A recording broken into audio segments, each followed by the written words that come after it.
السلام علیکم ورحمۃ اللہ۔ اعتکاف رسول اللہ صلی اللہ علیہ وسلم کی دائمی سنت ہے۔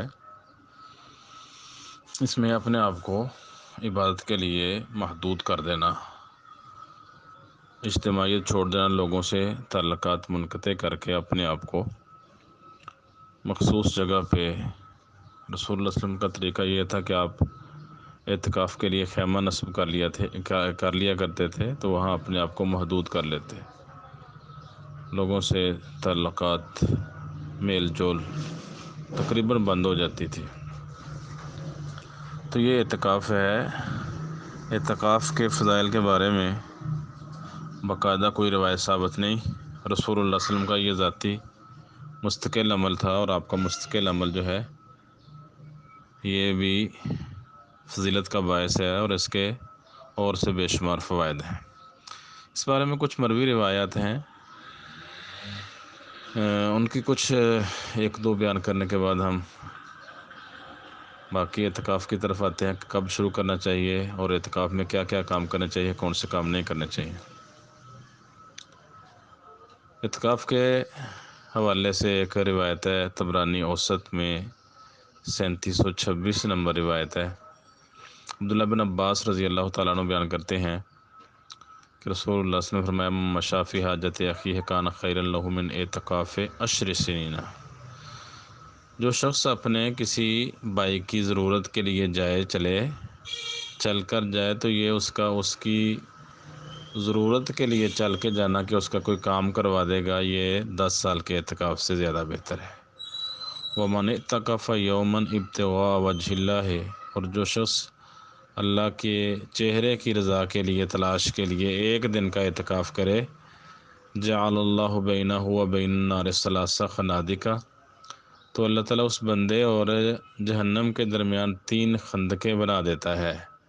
کل خندق ابعد مما بین الخافقین، ان میں سے ہر خندق آسمان کے 2 کناروں مشرق اور مغرب یا شمال جنوب، ان کناروں کی نسبت اس خندق کی چوڑائی زیادہ ہوگی۔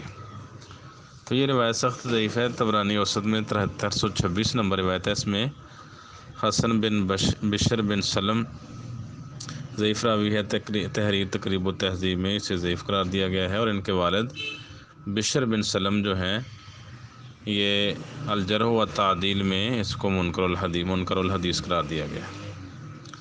اسی طرح کی ایک روایت ہے، شعب الایمان بہقی میں ہے 3689 نمبر روایت، اس میں بھی اسی طرح کی الفاظ بیان کیے ہیں۔ وہ کچھ تفصیلی روایت ہے، اس میں بھی یہی علتیں ہیں جو پیچھے بیان ہوئی ہیں۔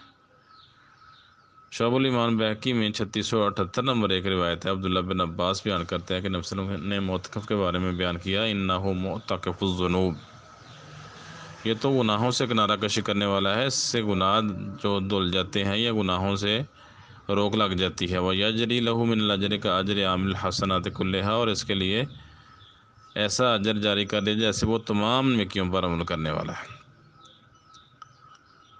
تو یہ روایت بھی ساحل بن شاذوے اور عبیدہ بن بلال العمی البخاری، یہ 2 مجہول راوی ہیں اس میں، اور فرقد سبخی یہ ضعیف راوی ہے۔ تو باقاعدہ اعتکاف کے حوالے سے کہ اس کی کوئی فضیلت بیان کی ہو حدیث میں، اللہ کے رسول نے ایسی کوئی حدیث بیان نہیں۔ شعب الایمان بہقی میں اور بھی کچھ روایتیں ہیں، تو ساری ہی ضعیف ہیں، اس لیے ایسی روایتیں بیان کرنے سے گریز کرنا چاہیے۔ اب مساجد اعتکاف کرنا کہاں چاہیے؟ اعتکاف کے لیے اللہ تبارک و تعالیٰ نے مساجد جو ہیں وہ اعتکاف گاہیں قرار دیا ہے، کہ اعتکاف مساجد میں ہونا چاہیے، گھروں میں، اپنے کسی آفس میں یا کسی رہائش گاہ میں، کوارٹر میں اعتکاف نہیں ہو سکتا۔ اس کی دلیل سورہ بقرہ کی آیت نمبر 187 ہے۔ اللہ تعالیٰ ارشاد فرماتے ہیں، وَلَا تُبَاشِرُوهُنَّ وَأَنْتُمْ عَاكِفُونَ فِي الْمَسَاجِدِ، بیویوں سے مباشرت نہ کرو جب تم مسجدوں میں اعتکاف کرنے والے ہو۔ تو مثلاً اعتکاف کا تعلق مسجد کے ساتھ ہے۔ یہاں اللہ تبارک و تعالیٰ نے یہ وضاحت کر دی، عورتیں بھی مسجد میں اعتکاف کریں گے اور مرد حضرات بھی۔ اور رسول اللہ صلی اللہ علیہ وسلم کا دائمی عمل یہی تھا کہ آپ مساجد میں اعتکاف، مسجد میں اعتکاف کرتے رہے ہیں، گھر پہ کبھی اعتکاف نہیں کیا۔ اور ازواج مطہرات نبی صلی اللہ علیہ وسلم کی زندگی میں بھی کچھ عورتوں نے مسجد میں اعتکاف کیا ہے، اور آپ کے بعد بھی عائشہ رضی اللہ تعالیٰ عنہ اور دیگر عورتیں مسجد میں ہی اعتکاف کیا کرتی تھیں۔ اور امام بخاری رحمہ اللہ نے یہاں عنوان قائم کیا صحیح بخاری میں، باب الاعتکاف فی العشر الاواخر، ایک تو اعتکاف آخری عشرے کا ہونا چاہیے، دوسرا والاعتکاف فی المساجد کلھا، ہر طرح کی مسجد میں اعتکاف ہو سکتا ہے۔ تو کچھ لوگ قید لگاتے ہیں جی مسجد جامع ہونی چاہیے، وہاں خطبہ ہوتا ہو، فلاں چیزیں ہوں، فلاں سہولتیں ہیں، تو یہ اپنی طرف سے ہی پابندیاں ہیں۔ اللہ تعالیٰ نے یہاں مساجد کا ذکر کیا ہے تو وہ جامع مسجد ہے یا غیر جامع، وہاں جمعہ ہوتا ہے یا نہیں ہوتا، ہر طرح کی مسجد میں اعتکاف ہو سکتا ہے۔ اور کچھ جو قید لگائی جاتی ہے کہ مسجد جو ہے وہ جامع مسجد میں ہوتا ہے، اس بارے میں مروی روایت ضعیف ہے۔ سیدہ عائشہ رضی اللہ تعالیٰ عنہ بیان کرتی ہیں، سنت علی المعتکف ان لا یعود مریضا ولا یشہد جنازۃ ولا یمس امرأۃ ولا یباشرھا ولا یخرج لحاجۃ الا لما لا بد منہ۔ معتکف کے لیے مسنون یہ ہے کہ وہ نہ کسی بیمار کی تیمارداری کرے، نہ کسی جنازے میں شریک ہو، نہ عورت کو چھوئے، نہ اس سے مباشرت کرے، نہ کسی کام کے لیے نکلے سوائے کسی ضروری کام کے۔ ولا اعتکاف الا بصوم، روزے کے بغیر اعتکاف نہیں ہے۔ ولا اعتکاف الا فی مسجد جامع، اور جامع مسجد میں اعتکاف ہوگا، اس کے علاوہ کسی اور مسجد میں اعتکاف نہیں۔ تو یہ ابو داود میں 2473، سنن بہقی میں 8594 نمبر روایت ہے، روایت یہ ضعیف ہے۔ تو اس لیے اس طرح کی پابندی نہیں عائد کی جا سکتی کہ آپ فلاں مسجد میں بیٹھے، فلاں میں نہ بیٹھیں۔ 2473 نمبر یہ روایت ہے ابو داود میں، اور اس میں امام ظہری تدلیس کر رہے ہیں، ظہری کی تدلیس کی وجہ سے یہ روایت ضعیف ہے۔ کچھ لوگ قید لگاتے ہیں جی عام مسجدوں میں اعتکاف ہوتا ہے نہیں، جس نے اعتکاف کرنا ہے وہ 3 مسجدوں میں اعتکاف کرے، کعبہ میں، مسجد نبوی میں اور بیت المقدس میں۔ یہ روایت بھی ضعیف ہے۔ حذیفہ نے عبداللہ بن مسعود سے کہا کہ آپ کے گھر کے درمیان اور ابو موسیٰ کے گھر کے درمیان کچھ لوگ اعتکاف بیٹھے ہوئے ہیں، اور آپ کو معلوم بھی ہے کہ اللہ کے رسول نے یہ فرمایا لا اعتکاف الا فی مسجد الحرام او قال الا فی المساجد الثلاثہ۔ آپ کو پتہ ہے کہ اللہ کے رسول کا یہ فرمان ہے کہ مسجد حرام میں اعتکاف ہوگا یا 3 مساجد، مسجد حرام، مسجد نبوی اور مسجد اقصیٰ کے علاوہ کسی اور مسجد میں اعتکاف نہیں ہو سکتا، انہی مساجد میں اعتکاف ہوگا۔ تو اس کے باوجود لوگ اعتکاف بیٹھے ہوئے ہیں۔ تو عبداللہ بن مسعود نے کہا شاید آپ بھول گئے ہیں، انہوں نے یاد رکھا ہے یا تجھے غلطی لگی ہے، اور وہ راستی پر ہیں۔ یہ روایت سنن بہقی میں 8574 نمبر روایت، معجم اسامی شیوخ ابی بکر اسماعیلی 336، طبرانی کبیر 9ویں جلد 302 نمبر صفحہ اور 9511 نمبر روایت ہے۔ یہ روایت بھی ضعیف ہے، سفیان بن عیینہ کی تدلیس ہے۔ اس لیے کسی بھی مسجد میں اعتکاف کریں، اور بہتر یہی ہوتا ہے کہ اپنے قریب کی مسجد میں اعتکاف کریں، وہاں سے گھر والوں کو بھی کھانا پہنچانے کی، کپڑے پہنچانے کی آسانی ہوتی ہے، خود بھی بندہ اگر ضرورت پڑے تو جا سکتا ہے۔ تو دور مسجد میں جانا اس کی نہ تو کوئی ترغیب ہے، اور نہ کہ جہاں رش زیادہ ہوگا وہاں زیادہ ثواب ملے گا، ایسی کوئی بات نہیں، اس لیے قریب والی مسجد میں اعتکاف کریں۔ اب معتکف جو ہے جب اعتکاف گاہ میں اپنے چلا جائے تو اسے کرنا کیا چاہیے؟ تو اسے جو ہے اپنی عبادات میں ہی، ذکر اذکار میں، تلاوت میں، نوافل میں، انہی کاموں میں جو ہے وہ مشغول رہنا چاہیے۔ گپ شپ، سماجی رابطے، لوگوں کے ساتھ معاملات نپٹانا، ویسے ہی کسی مسئلے میں جو ہے بات چھیڑ کے بیٹھے رہنا، مساجد میں ہونے والے دروس اور وہاں ہونے والے دروس اور ترجمہ کلاسیں یا اس طرح کی مجالس میں، محافل میں نہیں بیٹھنا چاہیے، کیونکہ اعتکاف مقصد ہی اپنے آپ کو روک کے رکھنے کا ہے۔ اللہ کے رسول سے زیادہ تبلیغ کا کسے شوق تھا؟ 10 دن آپ ٹک کے مسجد میں بیٹھتے، کہیں نہیں آیا کہ باقاعدہ کوئی درس چلتا ہو یا لوگوں کو کوئی اس طرح کے مسائل سمجھائے جاتے ہو۔ ہمارے ہاں سارا سال مسجدوں میں کوئی ذوق شوق نہیں ہوتا مسائل کا، بس رمضان میں آ کے یہی ہوتا ہے کہ سارا اسلام اور دین بس اسی مہینے میں سمجھانا ہے۔ تو اس لیے اعتکاف مقصد ہی اپنے آپ کو خلوت میں روکنا ہے، الگ سے ہو کے لوگوں سے اللہ کی عبادت کرنا، بس مسائل سیکھنا سمجھنا یہ اس کی ذمہ داری نہیں ہے۔ یہ جو مسئلے سیکھ چکا ہے، سمجھ چکا ہے، ان کے مطابق عمل کرے، تلاوت کرے، اذکار کرے، نوافل، وہ نوافل جو شریعت اللہ کے رسول سے شرعی طور پر ثابت ہیں اتنے پڑھے۔ یہ نہیں کہ نوافل میں بھی پھر ہم ایسا طریقہ اختیار کرتے ہیں کہ جو طریقے اللہ کے رسول سے ثابت نہیں ہوتے۔ امام مالک رحمہ اللہ کہتے ہیں والمعتکف مشتغل باعتکافہ۔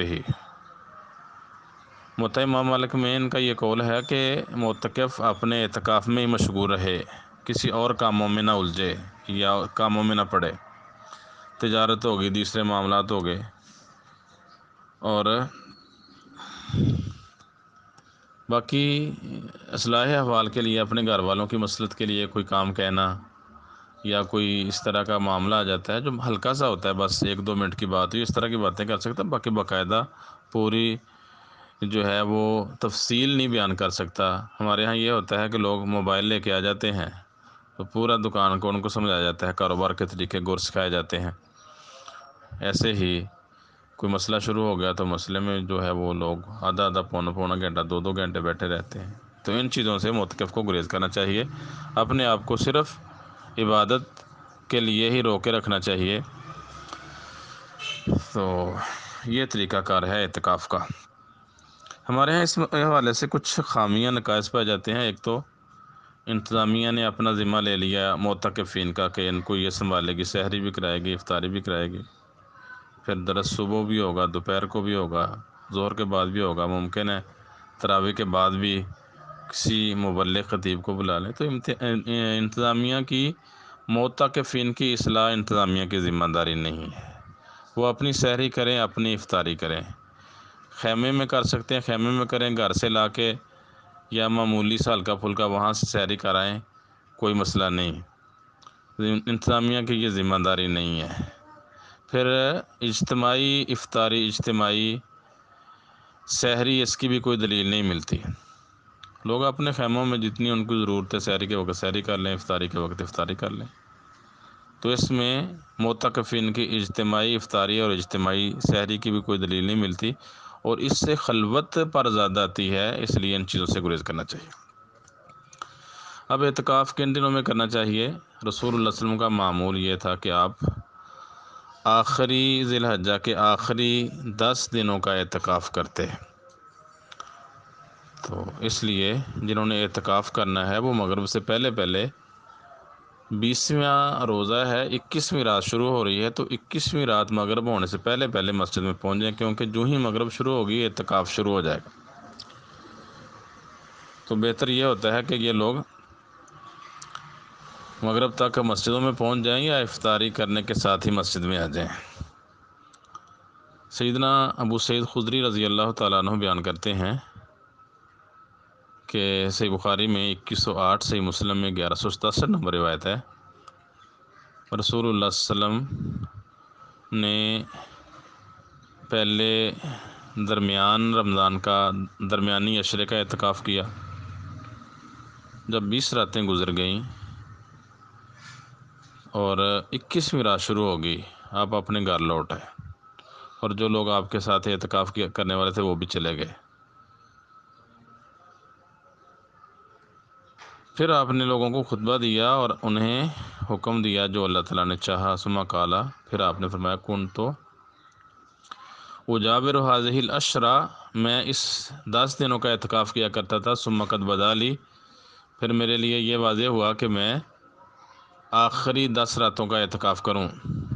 تو جو میرے ساتھ جنہوں نے اعتکاف کیا تھا وہ اپنے معتکف میں ہی ٹھہرے رہیں، اور مجھے یہ رات دکھائی گئی ہے لیلۃ القدر کی، پھر مجھے بلا دیا گیا اور کہا فابتغوها فی العشر الاواخر، آخری 10 راتوں میں لیلۃ القدر تلاش کرو، وابتغوها فی کل وتر، اور ہر طاق رات میں تلاش کرو۔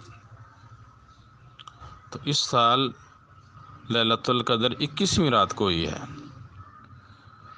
سیدہ عائشہ رضی اللہ تعالیٰ عنہ بھی بیان کرتی ہیں، صحیح بخاری میں 2020 صحیح مسلم میں 1172 نمبر روایت ہے، کانا رسول اللہ صلی اللہ علیہ وسلم یجاور فی العشر الاواخر من رمضان، رسول اللہ صلی اللہ علیہ وسلم رمضان کی آخری 10 راتوں کا اعتکاف کیا کرتے تھے اور کہا کرتے تھے تحروا لیلۃ القدر فی العشر الاواخر من رمضان، رمضان کے آخری عشرے میں لیلۃ القدر تلاش کرو۔ اب سمجھ یہ آئی کہ آخری 10 راتوں کا اعتکاف کرنا چاہیے، اور 20واں دن جب ختم ہوتا ہے تو مغرب کے ساتھ ہی آخری عشرہ شروع ہو جاتا ہے، 21ویں رات شروع ہوتی ہے۔ اسلامی ترتیب پہلے دن آتا ہے، رات آتی ہے، پھر دن شروع ہوتا ہے۔ تو 20 روزے جو ہی پورے ہوں مغرب کے ٹائم آخری عشرہ شروع ہو جائے گا، اس لیے جس نے اعتکاف کرنا ہے وہ کوشش یہ کرے کہ مغرب کی نماز مسجد میں جا کے پڑھے۔ اب ایک تو اعتکاف کے لیے خیمے لگانے چاہیے، اللہ کے رسول کے خیمہ لگتا تھا، ازواج مطہرات نے بھی خیمے نصب کیے، باقی جو لوگ اعتکاف کرتے تھے وہ بھی خیمے نصب کرتے تھے، صحیح بخاری اور صحیح مسلم میں اس کی تفصیل موجود ہے۔ تو ہمارے ہاں جو کھلا اعتکاف ہوتا ہے یہ مسنون اعتکاف ہی نہیں ہے، اس نے تو اعتکاف کیا ہی نہیں، وہ تو ویسے ہی جم گھٹے میں ایک جماعت کی شکل میں بیٹھا ہوا ہے۔ تو ایسی مساجد جہاں کھلا اعتکاف ہوتا ہے حرم کی اور مسجد نبوی کی، تو ہم مجبوریاں پیش کرتے ہیں کہ وہاں بڑا رش ہوتا ہے، ایسا ہو نہیں سکتا، حالانکہ کرنا ہو تو ہو سکتا ہے۔ باقی عام ہمارے ہاں جو مساجد ہوتی ہے جو فلاں مرکز میں بڑا رش ہے، یا جس طرح علامہ طاہر القادری صاحب شہر اعتکاف جو ہے اس کا اہتمام کرتے ہیں، بساتے ہیں، یہ ٹھیک نہیں۔ مسجدوں میں اعتکاف کریں اور خیمے نصب ہونے چاہیے، کھلا اعتکاف کو نہیں۔ اب اعتکاف والی جگہ میں اس خیمے میں یا جہاں اعتکاف کے لیے معتکف نے اپنا سامان جو ہے محدود کیا ہے اپنے آپ کو، وہاں کناتیں تانی ہیں، کپڑے تانے ہیں یا خیمہ نصب کر لیا ہے، اس میں داخل کب ہونا ہے؟ اس بارے میں علماء کی مختلف آراء ہیں۔ کچھ کہتے ہیں 21ویں رات مغرب کے ساتھ ہی اس میں معتکف میں چلا جائے، کچھ کہتے ہیں جی 20ویں روزے کی صبح کو مسجد میں داخل ہونا چاہیے، اور کچھ کہتے ہیں تیسرا موقف یہ ہے کہ چلا تو وہ مغرب ٹائم 21ویں کی مغرب کے ٹائم ہی چلا جائے، لیکن وہ رات اپنے آپ کو مسجد میں ہی عبادت میں مصروف رکھے اور 21ویں فجر نماز پڑھ کے پھر اپنے خیمے میں داخل ہو۔ تو یہ تیسرا موقف جو ہے یہ دلائل کے زیادہ قریب ہے اور صحیح معلوم ہوتا ہے۔ اس کے دلیل سیدہ عائشہ رضی اللہ تعالیٰ عنہ بیان کرتی ہیں، صحیح مسلم 1172، سنن ابی داؤد میں 2464، سنن ابن ماجہ میں 1771 نمبر روایت ہے، جامع ترمذی میں 791، کہتی ہیں رسول اللہ صلی اللہ علیہ وسلم اذا اراد ان یعتکف صلی الفجر، جب اعتکاف کا ارادہ کرتے فجر کی نماز پڑھتے، ثم دخل معتکفہ، پھر اپنے معتکف میں داخل ہوتے، آپ اپنا خیمے کے بارے میں حکم دیتے، وہ نصب کر دیا جاتا، اور رمضان کے آخری 10 راتوں میں اعتکاف کا حکم دیا کرتے تھے۔ تو امام مالک رحمہ اللہ اور چاروں ائمہ، امام مالک، امام احمد بن حنبل، امام شافعی، امام ابو حنیفہ، چاروں کا موقف یہ ہے کہ معتکف جو ہے وہ اعتکاف والی جگہ میں 21ویں رات مسجد سے باہر ہی رہے، 21ویں رات کو مغرب کے ٹائم آ جائے لیکن وہ رات عبادت میں مصروف رہے، خیمے میں نہ جائے، 21ویں کی فجر کی نماز پڑھ کے پھر داخل ہو جائے خیمے میں۔ امام مالک کا بھی یہ موتا، امام مالک میں 1116 نمبر روایت ہے، کہتے ہیں یدخل المعتکف المکان الذی یرید ان یعتکف فیہ قبل غروب الشمس من اللیلۃ التی یرید ان یعتکف فیہا، کہ جس رات اس نے اعتکاف شروع کرنا ہے 21ویں رات کو، وہاں مغرب سے پہلے ہی اپنے معتکف میں داخل ہو جائے، حتی یستکمل باعتکافہ اول اللیلۃ التی یرید ان یعتکف بہا، تاکہ اس کا اعتکاف شروع ہو جائے پہلے آخری عشرے کا۔ عبدالرحمن مبارک پوری رحمہ اللہ بھی یہی کہتے ہیں کہ معتکف جو ہے وہ غروب آفتاب سے پہلے 21ویں رات کی غروب آفتاب کے وقت اعتکاف شروع کر دے، یہ اس کے اعتکاف کے وقت کا آغاز ہے۔ تو اس وقت جو ہے یہ اس کا آغاز ہوگا اور خیمے میں داخل ہونا تب ہے جب یہ صبح کی نماز پڑھ لے گا۔ یہ اوزائی، لیث، ثوری، ائمہ اربعہ کا موقف ہے۔ تو یہی موقف جو ہے انہوں نے پسند کیا ہے عبد الرحمن مبارک پوری رحمہ اللہ نے۔ سید سابق رحمہ اللہ نے بھی فقہ السنہ میں یہ لکھا ہے، اور علامہ عبید اللہ مبارک پوری نے میرات المفاتیح میں کئی علماء کی آراء، جمہور علماء کا یہی موقف لکھا ہے کہ چلا یہ 21ویں مغرب کے ٹائم ہی چلا جائے، رات باہر گزارے اور فجر کی نماز پڑھ کے جو ہے یہ معتکف اپنے اعتکاف والی جگہ میں داخل ہوگا۔ تو یہ ہو گیا اعتکاف کا طریقہ، آغاز کب ہوگا اور خیمے میں کب داخل ہوگا۔ اگلا کام ہے اس کے لیے کون سے کام کرنے چاہیے، بہتر کام کون سے ہیں معتکف کے لیے، اعتکاف کرنے والے کے لیے۔ تو یہ نوافل جو ہے، نفلی عبادت کرے زیادہ سے زیادہ، وہ عبادت کرے جو اللہ کے رسول سے ثابت ہے۔ ہمارے یہاں بھی افراط و تفریط کا شکار ہو جاتے ہیں کہ ساری زندگی نفل پڑھے نہیں ہوتے، اور رمضان میں ہم سینکڑوں نفل پڑھ لیتے ہیں۔ رات کی عبادت بھی اللہ کے رسول کی اس کی ساری تفسیر موجود ہے، دن کی عبادت کی بھی ساری تفسیر موجود ہے۔ تو دن اور رات کے نوافل جو اللہ کے رسول سے ثابت ہیں وہ پڑھنے چاہیے، اپنی طرف سے 100 200 نفل نہ پڑھنا شروع کر دیں۔ نماز میں مشغول رکھے، تلاوت قرآن میں، اذکار میں، استغفار میں، اور اسی طرح نیکی کے کاموں میں ایسے کام نہیں کرنے چاہیے جس میں اللہ تعالیٰ کی نافرمانی ہو۔ تو اس میں قرآن ترجمے کے ساتھ، تفسیر کے ساتھ بھی پڑھ سکتا ہے۔ اسی طرح کوئی مسائل کی کتاب اگر دیکھے کہ مجھے مسائل کے سمجھنے میں ضرورت ہے تو مسائل کی کتاب لے لے۔ بہرحال اپنے آپ کو انہی کاموں میں مصروف رکھے، تعلیم و تعلم میں، اذکار میں، عبادت میں۔ فضول کاموں میں مشغول ہونا، بے تکی گپے چھوڑنا، ویسے ہی جو ہے وہ انتظامی کاموں میں چلے جانا، سحری کی ذمہ داری لے لی، افطاری کی ذمہ داری لے لی، لوگوں کے لیے جو ہے وہ کوئی اور جو ہے وہ راستہ نکال لیا، تو اس طرح کے کام اس کو زیبا نہیں دیتے، اس سے بچنے چاہیے۔ اب اگلا کام ہے کہ اعتکاف کی حالت میں کون کون سے کام کیے جا سکتے ہیں۔ تو اعتکاف کی حالت میں ایک تو اگر گھر کا کوئی فرد ملاقات کے لیے آتا ہے یا اسی طرح کوئی اور آ گیا ملاقات کے لیے، تو اس کے ساتھ کچھ ضروری بات کی جا سکتی ہے۔ اور اگر عورتیں آئی ہیں، بیوی آئی ہے یا بچیاں آئی ہیں اور مسکن ان کی رہائش تھوڑی دور ہے اور فتنے کا ڈر ہے، رات کا وقت ہو، تو وہ ان کو گھر تک بھی چھوڑ کے آ سکتا ہے، اور بیویوں کے ساتھ یا اس طرح جو ملاقاتی ہیں ان کے ساتھ کچھ چند منٹ کی گفتگو بھی کی جا سکتی ہے۔ تو اس کی دلیل علی بن حسین بیان کرتے ہیں کہ صفیہ رضی اللہ تعالیٰ عنہ نے بیان کیا، وہ رسول اللہ صلی اللہ علیہ وسلم کی آپ اعتکاف پر تھے تو آخری 10 دنوں میں مسجد میں آپ کی زیارت کے لیے آئیں اور آپ کے ساتھ کچھ دیر بات چیت کی، پھر جانے لگیں۔ تو نبی صلی اللہ علیہ وسلم فقام النبی صلی اللہ علیہ وسلم یقلبھا، اسے آگے تاکہ چھوڑنے کے لیے آپ بھی اس کے ساتھ کھڑے ہو گئے، حتیٰ کہ مسجد کے دروازے کے پاس ہے جو ام سلمہ کے دروازے کے پاس تھا۔ تو آپ کے پاس سے 2 انصاری شخص گزرے، انہوں نے رسول اللہ صلی اللہ علیہ وسلم سلام کیا، تو نبی صلی اللہ علیہ وسلم فرمایا علی رسلکم، تھوڑا سا آہستہ چلو، ٹھہرو، یہ صفیہ بنت حیی ہیں، مثلا میری بیوی ہے، کوئی اور عورت نہیں ہے۔ تو انہوں نے حیرانگی کا اظہار کیا، اللہ کے رسول، آپ کے بارے میں ہم یہ سوچیں کہ نبی صلی اللہ علیہ وسلم فرمایا شیطان انسان میں خون کی طرح دوڑتا ہے، تو مجھے ڈر تھا کہ وہ تمہارے دلوں میں کوئی اس طرح کی بات نہ ڈال دے۔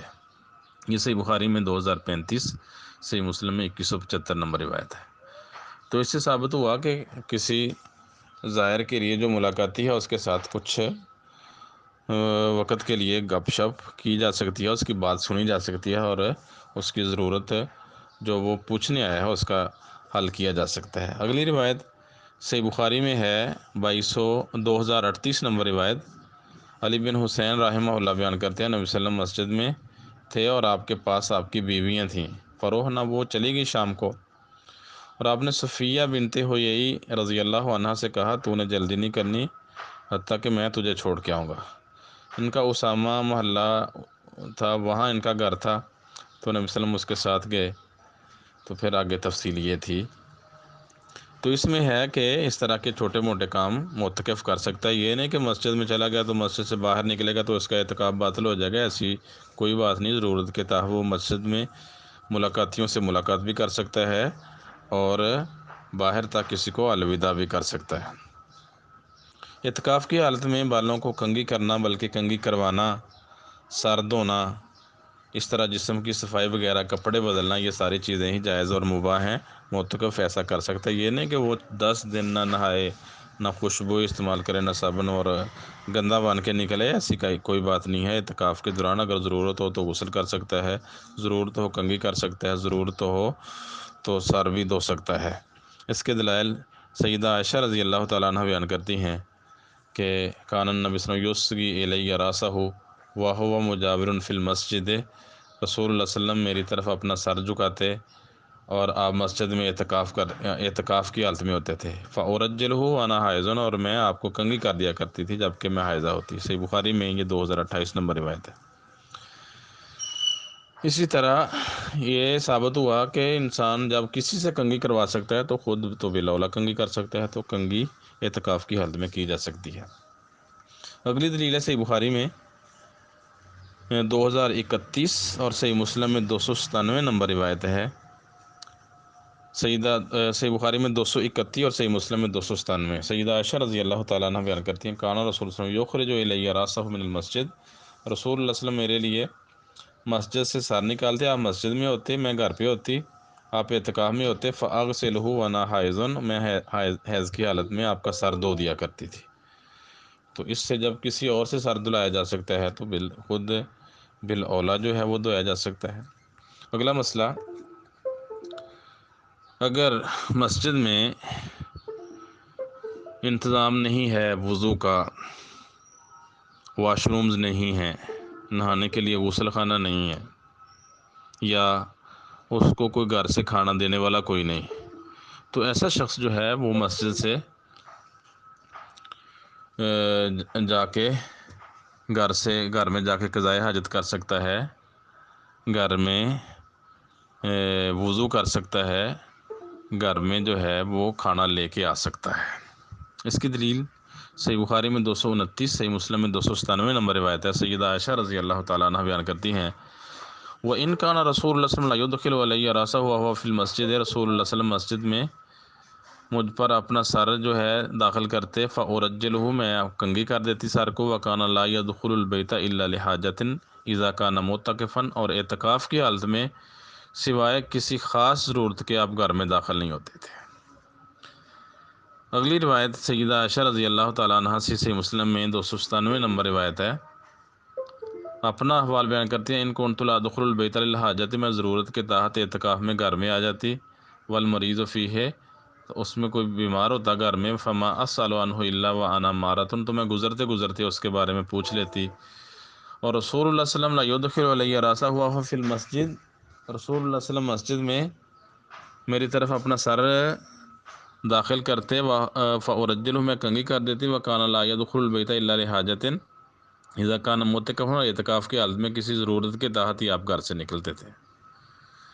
اب ضرورت کیا ہے، اس پر تو اتفاق ہے کہ بولو براز کے لیے گھر میں آنا، کیونکہ اس وقت مساجد میں واش رومز، لیٹرین نہیں تھیں، تو آپ کو قضائے حاجت کے لیے گھر جانا پڑتا تھا۔ ایسی صورت میں مساجد میں اگر یہ انتظام نہیں ہے اور اس کا گھر قریب ہے تو گھر میں جا کے قضائے حاجت کر سکتا ہے۔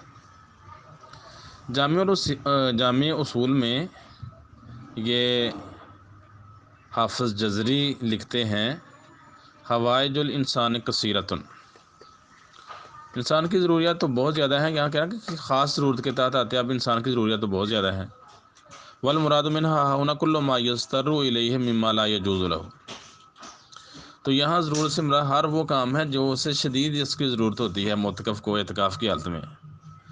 تو زہری نے اس کی تفسیر بیان کیا کہ اس سے مراد بولو براز ہے، کہ پیشاب کرنے کے لیے، پخانہ کرنے کے لیے، تو اس پر تو اتفاق ہے سب کا، اس میں اختلاف نہیں۔ آگے اختلاف ہے جس طرح کھانا پینا اس کے لیے کوئی کھانا دینے والا نہیں، اس کو کوئی پانی دینے والا نہیں، تو یہ گھر پہ جا کے کھانا کھا لے یا پی لے، یا گھر سے کھانا لے یا پی لے۔ بیمار ہے کوئی، جمعہ کے لیے کیا آئی ہے، اس کو مسجد میں باہر جانا پڑتا ہے، غسل جنابت کے لیے اس کو گھر پہ جانا پڑتا ہے، مسجد میں انتظام نہیں ہے، تو یہ ضروریات ہیں، تو ان ضروریات کے تحت بھی گھر میں جایا جا سکتا ہے۔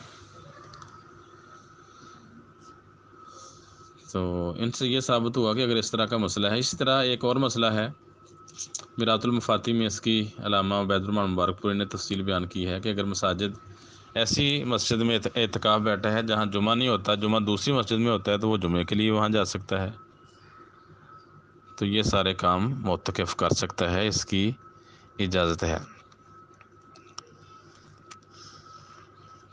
تو اعتکاف میں اسے جب تک شوال کا عید کا چاند نظر نہیں آتا ٹک کے اعتکاف کرنا چاہیے، یہ نہیں کہ شروع میں جوش و جذبہ تھا، آہستہ آہستہ اس کے لیے وقت گزارنا مشکل ہو گیا ہے، تو اب 10 دن ہی اللہ کے رسول، صحیح بخاری میں یہ تفصیل ہے، حضرت عائشہ رضی اللہ تعالیٰ عنہ بیان کرتی ہیں کہ جب 10واں آخری عشرہ شروع ہو جاتا 10 ذی الحجہ، تو آپ اپنی رات کو بیدار کرتے، اپنی بیویوں کو جگاتے، تو بالکل عبادت کے لیے جو ہے وہ اپنے آپ کو چاق و چوبند کر لیتے تھے۔ تو یہ طریقے ہیں۔ اب اعتکاف کچھ چیزیں ہیں جس سے اعتکاف باطل ہو جاتا ہے، تو اس کی ایک یہ بیان کیا ہے کہ مسجد میں ضرورت کوئی نہیں، ویسے باہر چلا جائے بغیر ضرورت کے، اس سے اعتکاف ختم ہو جاتا ہے۔ اسی طرح مساجد میں اس نے اپنی بیوی کے ساتھ اعتکاف کی حالت میں مباشرت کر لی تو اس کا اعتکاف باطل ہو جائے گا۔ تیسرا ہے، اگر عورت نے اعتکاف شروع کیا تھا، اعتکاف کے دوران اس کا حیض شروع ہو جاتا ہے، تو اس کا اعتکاف ٹوٹ جائے گا، اسے مسجد سے باہر آ جانا چاہیے۔ السلام علیکم۔